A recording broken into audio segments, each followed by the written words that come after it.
This is the Applications Impacts video in the Cell Balancing lecture.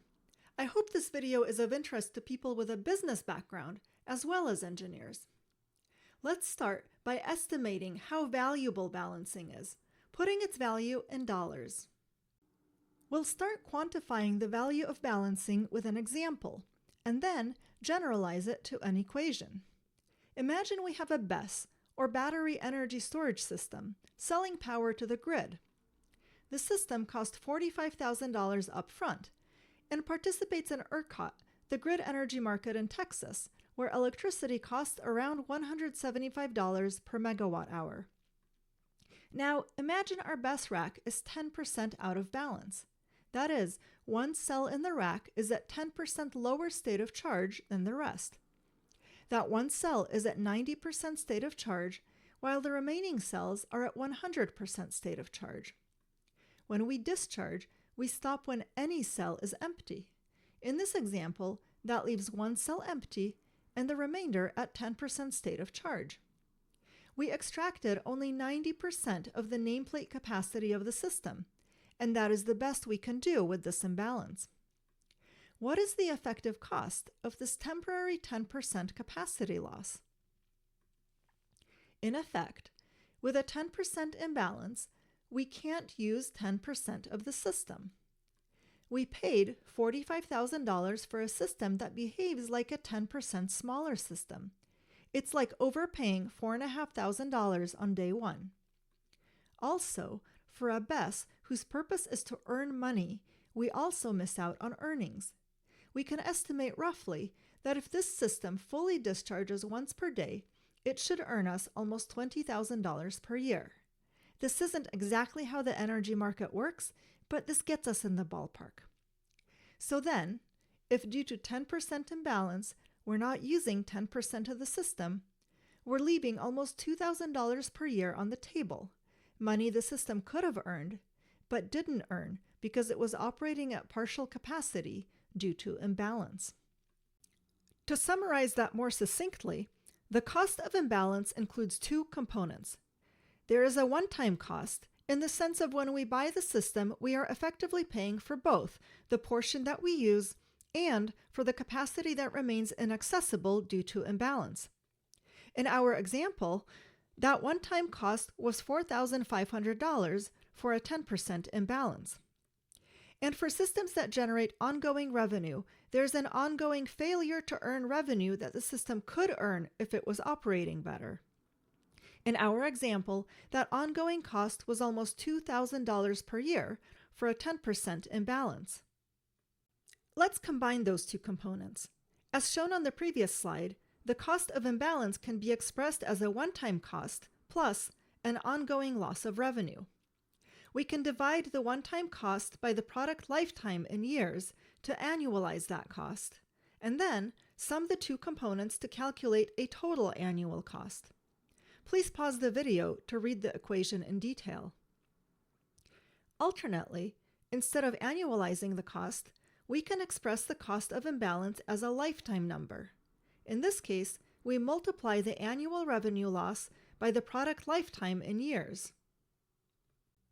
Now that we understand how imbalance directly affects cost in a battery system, let's look deeper into a BESS, or a battery energy storage system, the term typically used for a large stationary battery.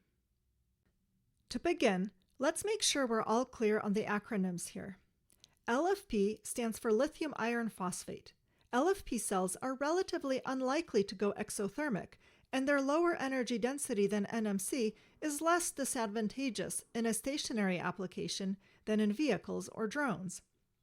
BESS stands for Battery Energy Storage System and describes large installations of many batteries, such as those used to stabilize power grids, manage peak energy demands, and support clean energy transitions. LFP is the most common cell type in the BESS application. A key characteristic of LFP cells is its flat voltage slope, as seen on this voltage versus state of charge plot. As the state of charge of a battery goes up, so does its voltage. For an NMC cell, measuring this voltage gives us a good sense of its state of charge. But for an LFP cell, From about 30% to about 70%, the voltage provides almost no information. In that middle part of the range, the slope is about 8 times steeper for an NMC cell than an LFP cell. Good voltage sensing chips have an accuracy in the ballpark of 4 millivolts, and I've seen worse chips chosen too. A 4 millivolt error corresponds to 3.3% state of charge error. So when we go to balance, if one cell is measured by a chip sensing perfectly, and another cell is measured by a chip reporting with 4 millivolt error, our best balancing algorithm will introduce a 3.3% state of charge imbalance. So it's very hard to balance a BESS pack that's at over 20% state of charge. A better idea would be to balance at very low state of charge, where a 4 millivolt measurement error translates to a mere 0.1% state of charge. In principle, with a large bank of batteries such as in BESS, the system could selectively allow each individual pack to regularly go to low state of charge, rest, measure the voltages, and then balance. In practice, from what I've seen, most BESS control systems today don't do that. How bad does it get in practice? Well, most BESS operators and BESS system designers don't publish information on how much their systems are underperforming. I did get to see some of that data at my past employer Zatara. Let's look at what Zatara has shared publicly. Here's a LinkedIn post from January 2026. We routinely see BESS assets with no obvious performance limitation fail to dispatch as expected due to hidden constraints like cell level imbalance and inaccurate state of charge and high sustainable limit signals. And here's a screenshot of Zatara's webpage from July 2026, hinting that systems may be experiencing imbalances in the ballpark of 15%, and Zatara would like to help BESS operators regain the capacity that they've lost due to suboptimal balancing controls. So, oh my indeed, investing in a BESS asset only to have 15% of it idle is a big deal. And now, let's go to the opposite end of the size spectrum and see a product intentionally designed not to balance. In his YouTube videos, Tool Scientist explains his investigations of balancing in power tool batteries and provides compelling evidence that they don't implement balancing at all. Bosch, Milwaukee, and DeWalt, all major brands in this domain. Milwaukee recently released a redesigned battery pack, which improved in many ways, but still, no balancing. Perhaps this is intentional planned obsolescence, a business feature to increase sales of batteries to tool owners? Or perhaps the design team is saving pennies or tens of cents on a low-margin product. This is a very different market than BESS. While not what I'd do, omitting balancing in a power tool battery makes a lot more sense to me than allowing large imbalances in BESS. Still, does omitting balancing in power tool batteries matter? Well, it depends on the cells, and possibly on the thermal design of the pack, since imbalance can result from temperature differences between cells. Tool Scientist provides 2 examples of batteries in his stockpile with very different levels of imbalance. He shows one battery that charged only up to 3 bars due to a 0.6 volt imbalance, and frustratingly degraded to that point only 6 months after the end of the 3-year warranty period. He claims this generation of packs was prone to similar degradation.